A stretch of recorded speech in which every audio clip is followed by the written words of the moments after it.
It's 6 p.m. time for the news bulletin on Channel 2. I am Bethha, and starting off with the main headlines of the day.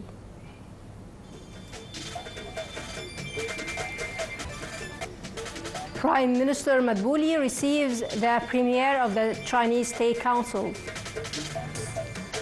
Officials in Gaza say 20 people are killed, including 6 children. Drone missile attack of 4.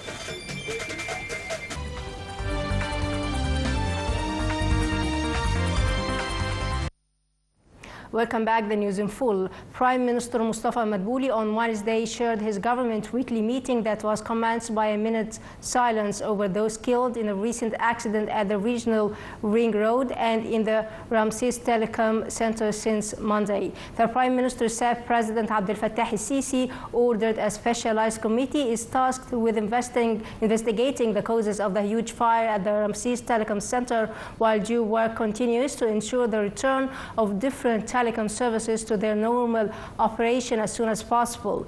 The minister's cabinet also extended condolences for the families of the people who were killed in the fire, while greeting ambulance and civil defense services for their duly swift response to that tragedy.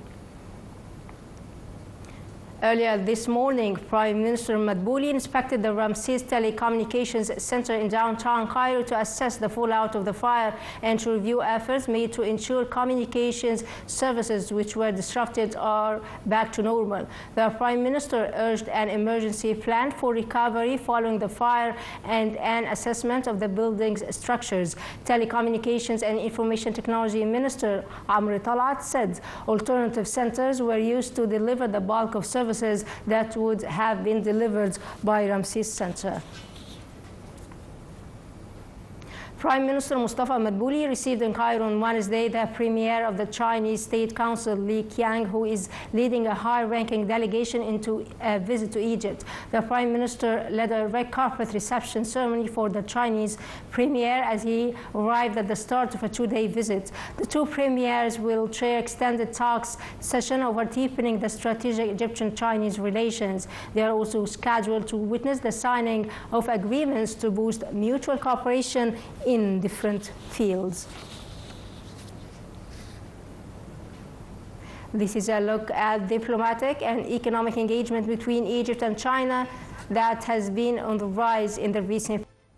Welcome back. Up to 30 people, including at least 6 children, were killed in Israeli airstrikes in the Palestinian territory overnight into Wednesday. Gaza Civil Defense Agency said one of the attacks hit a tent housing displaced people in Khan Yunis in the south, adding that another air attack struck a camp in the north. The agency reported 29 were killed in Israeli strikes on Tuesday.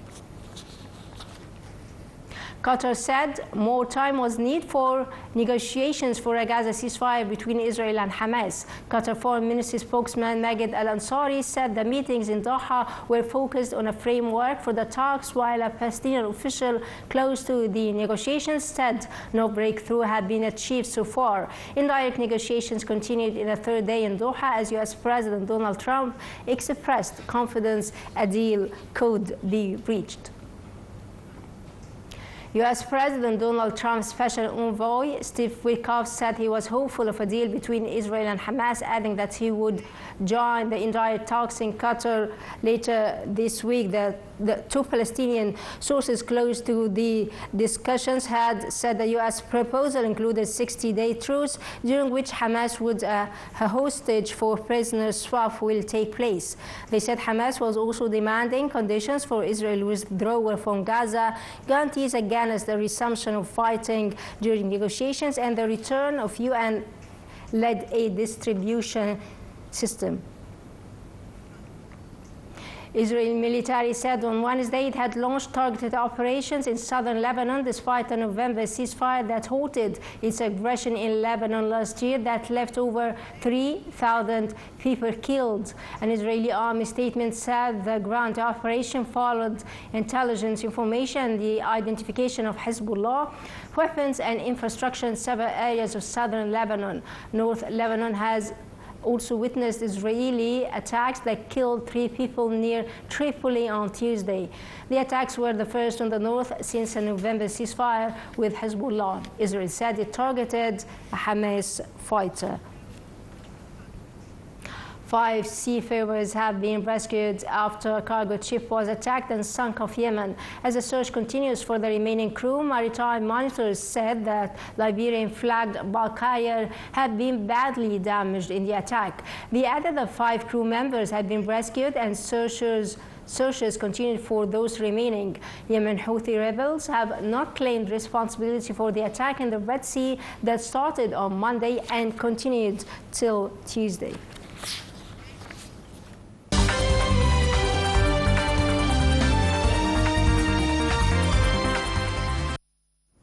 Kurdish military commander met with Syria's interim leader Ahmed al-Shara in Damascus today in the presence of the U.S. ambassador to Turkey and a special envoy for Syria, Trump-Barak.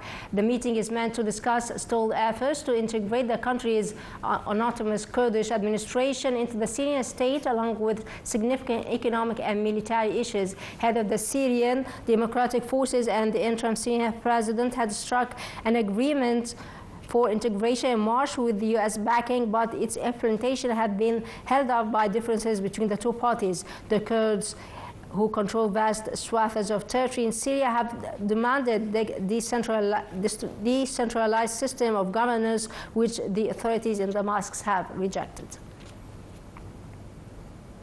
The Saudi Foreign Ministry said that Iran Foreign Minister has held talks with Saudi Arabia Crown Prince Mohammed bin Salman 2 weeks after a ceasefire between regional rivals Iran and Israel began. The ministry said in a post that Saudi Arabia hoped the truce would contribute to regional stability and emphasized Riyadh's position in supporting dialogue through diplomatic means as a path to resolving disputes. According to the Saudi ministry, Iranian Foreign Minister Abbas Araghchi expressed his gratitude to Riyadh for its condemnation of Israeli attacks on Iran that began in June 13th. Top European Court today ruled that Russia committed a string of human rights violations in backing anti-Kiev separatists in eastern Ukraine from 2014, the downing of MH17 fight that year, and in starting its military operations at Ukraine in 2022. Today's ruling comes after the Council of Europe excluded Russia following its operation at Ukraine in February 2022, and Moscow dropped out of the European Rights Convention in September this year. The court issued its verdict in response to 4 complaints. Ukraine had filed 3 of these over events from 2014 to 2022, and the Netherlands filed a 4th over the flight downing in 2014. Ukraine said that 8 civilians were killed on Wednesday in Russian drone and bombing attacks in the war-scarred Donetsk region, the east of the country.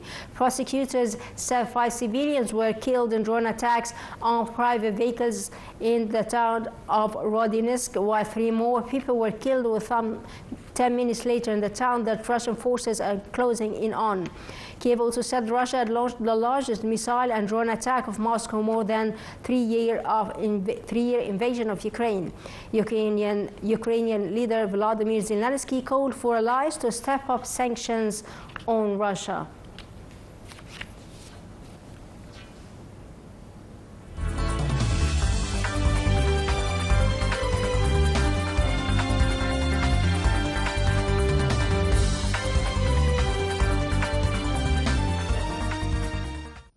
The Central Agency for Public Mobilization and Statistics said that the trade balance deficit decreased by 9.5% last April to reach $3.4 billion compared to $3.7 billion in the same month of 2024. The agency attributed such a decline to the rising value of exports by 19.8%, amounting to $4.1 billion in April against $3.5 billion in April of the previous year. Imports value has risen by 4.4%, estimated at $7.5 billion in April 2025. Egypt's stock market mostly rose at the close of today's trading session, boosted by Arab and foreign investor purchases against local investor sell-off. The benchmark index EGX 30 rose 0.7%. The equal weighted indices EGX 70 and EGX 100 climbed 0.2% and 0.4%. And the stock exchange halted transactions yesterday against the backdrop of a blaze that ripped through the key telecommunications hub in Ramses Central Cairo.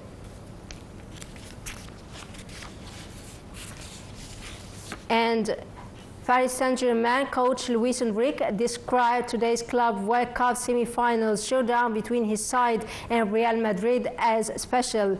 PSG came to the United States for the tournament. Serena Wigman insisted her England players are ignoring the pressure of potentially being dumped out. Dear viewers, by that we come to the end of our news bulletin. Thanks for watching.